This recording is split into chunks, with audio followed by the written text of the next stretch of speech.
برای عزیز یک مسئله دیگر را بیان کنم. وقتی که در اطراف خیر و احسان صحبت کردیم، مقصد از رئیس جمهور هم معنای او را ندارد که همه خیر احسان ها را بند کند، تماما مردم ما خیر احسان نکنند. مراد اینم نیست. شما این خوب درک کنیم که خیر احسان در مردم مسلمان وجود دارد، لیکن این معرکه هایی که من نام گرفتم اینا از اسلام ما نیستند، اینا از اسلام ما نیستند. لیکن ما می توانیم که برای روح مرده های خود کدام زمانی که اگر دستمان رسد، شرایط من باشد، روز جدا نکنیم، 3 و 4 و 5 و 7 نگوییم، کدام زمانی که دستمان میرسد در حق مرده هامون خیر احسان کنیم. البته به البته ثواب خیر احسان ما بر روح مرده هامون میرسد. این یقین است، این حجت است در زیر این.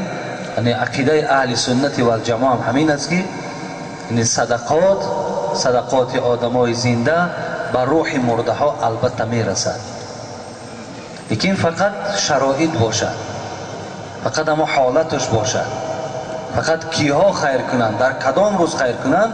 انا همینش اینجا در مهم و ضرور انا همین است. ولی بسیاری آدم ها همچنان هم فکر میکنند که میگن رئیس جمهور تمام خیر و صدقه را نیت دارد که بنده. نه، این هیچ کس نیتی بستن ندارد. فقط بسیاریش که از ما نیست شاید که اونها را دور کنند و کدامش که در ما هست همونهاش به تنظیم بیارند. مثلا خراجات های بلند و بالا نی با یک کمی همونها را انجام دادن است. این است. البته یک باز شما یک فهمیش دیگر همین دم پیدا کنید.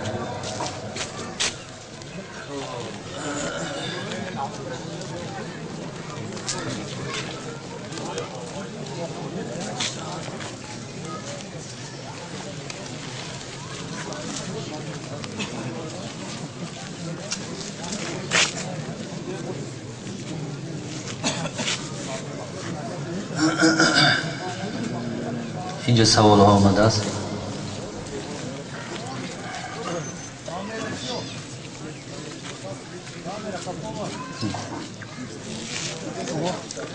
سلام برادر عزیز حاجی مرزا، التماس با سوال های ما جواب پر دهید.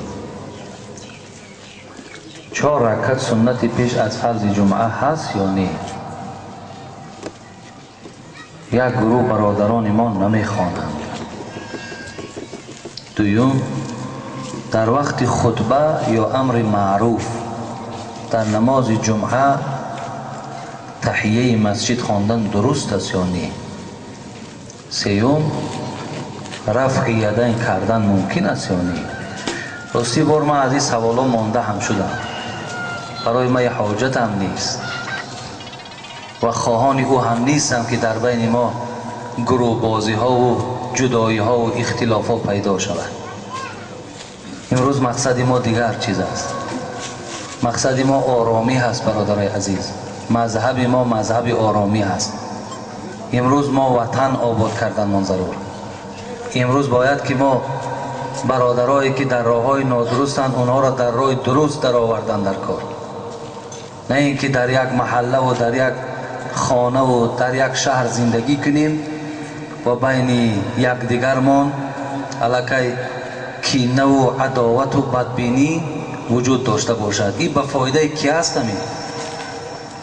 همین مثال یک کم ترک تفکر نمیکنید، فکر نمیکنید برای کی در کار است که من مثال رفع یدین نمیکنم شخصا خودم، یا 4 رکعت نماز پیش جمعه را میخوانم، در حالت خطبه تحیه مسجد نمیخوانم، لیکن در برابر من مثال یک کسی دیگر همین را میکنه. پس الک یک گویم اختلاف یا نافهمی یا یگان گپی مثال پراکندگی در بین ما حتمی پیدا می شود، حتمی پیدا می شود. اگرچند که من توجه ندارم، اگرچند من اهمیتم که نمیتونم، لیکن امروز بسیار برادرای عزیز و گرامی باور کن یک سخنهای میشنوی که انسان همچنان گمان میکند که اینا فقط دشمن میکند، هیچ وقت دوست نمیکند. همین من اگر با مثال یک گروه، مثال این محله شما عبادتش دیگر و محله دیگر عبادتش دیگر،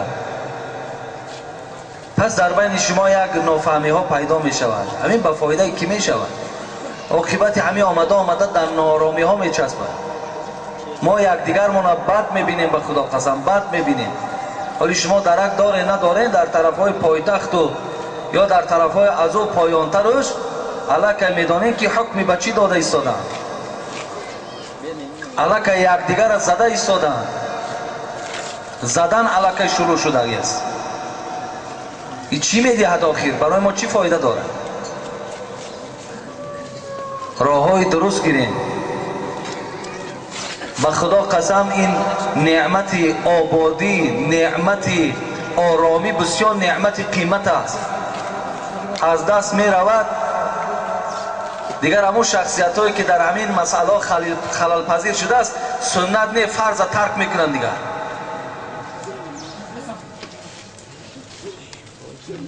این مسئله را برادرای عزیز بیدار نکنید.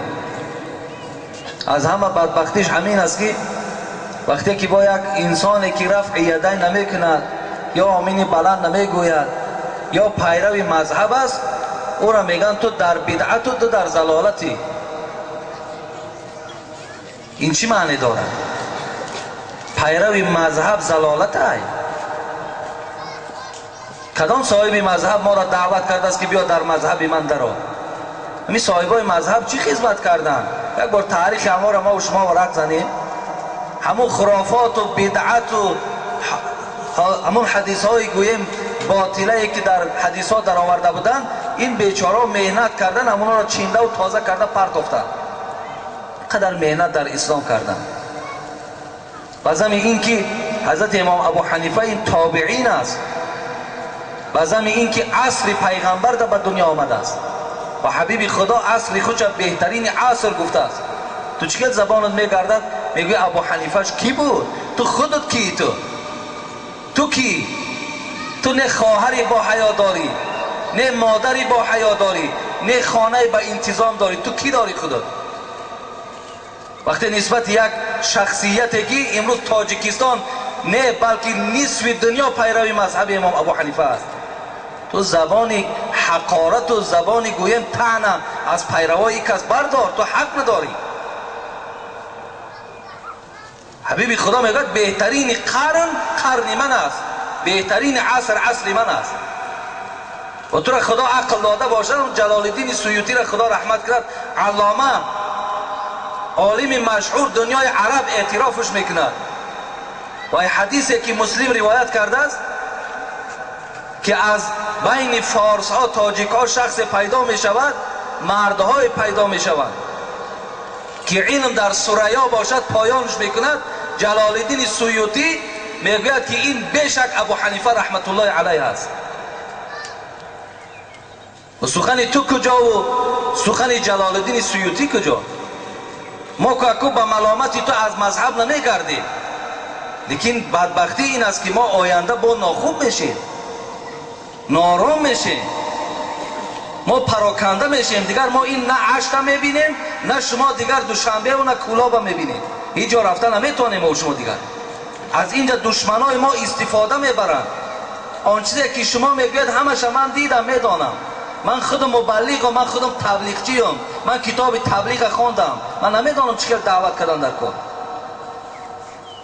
ما هم دلسوزیم برادر عزیز گرامی. ما هم باور کن آنقدر فشاری که دیدیم، والله که اگر من باوری دارم که اگر یک نفری همین بعضی از برادرها همون فشارهای ما را آوردن اگر میدید، تماما باور که پاش دیگر طرف مسجد نمیدید، مسجد نمی آمد دیگر.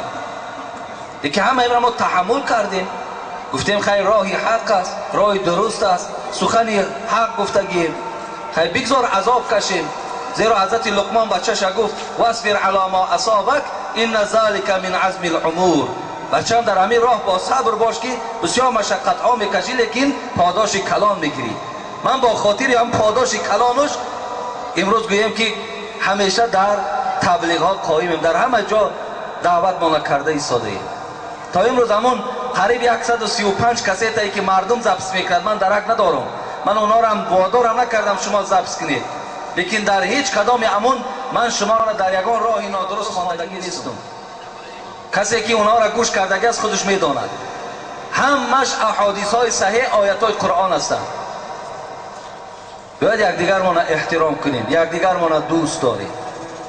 طرز دعوت این نیست برادرای عزیز گرامی، طرز دعوت دیگر است. ما دل بنده های خدا را سیاه نکنیم. خداوند همه عمل های ما و شما را میبخشد مگر شرک نمیبخشد. اگر من رفع یدینم نکنم، با رفع یدین نکردنم خدا مرا فردا دوزخ نمیبرد. 4 رکعت سنت وجود دارد. علی قاری خدا رحمتش کنه دیدن نقایه را تماشا کنه، روایت میکند، حدیث میارد. علی قاری هم با خودش موضوعات دارد. او حضرت سیقه در حدیث میگن، عالم مشهور در مذهب امام ابو حنیفه یک رساله مخصوص برای انگوش برداشتن انگوش کردگی است. عالم برجسته است علی قاری. حضرت میگوید وجود دارد، میگوید در شرح نقایه فتح الباب هم این موضوع را میارد. امام نووی خدا رحمتش کند، نووی که الان کتابش در پیش من است، روایت میکند که عبدالله ابن مسعود همیشه امر میکرد که شما پیش از جمعه 4 رکعت نماز خوانید. عبدالله ابن مسعود که همه سرچشمه فقه ابو حنیفه از عبدالله ابن مسعود بود. برای همین برادرای عزیز گرامی اطراف اینا ما بحث و مناظره نکنیم. من نمیخوام که اطراف آن چیزی که در اینجا هست بحث و مناظره ها داشته باشم. فقط از شما خواهش من این است یکدیگر ما احترام کنیم، یکدیگر را در ضلالتی، در بدعتی، تو پیروی مذهبی، تو گمراهی، این در تو حق نداری. اگر این خیل برآمد کنی از همون گفته های خودت هستی. عقیده تحویه را ما در اونیورسیت اسلام آباد میخوندیم. عقیده تحویه که امروز گوییم که عالم اسلام میخوانش، وای پیروی مذهب امام ابو حنیفه است، وای گمراه است. دنیای اسلام میخوانش، عرب ها درس میگفتن ما را، وای گمراه است. اگر اندیشه کنی چی گفته ایستاده اید؟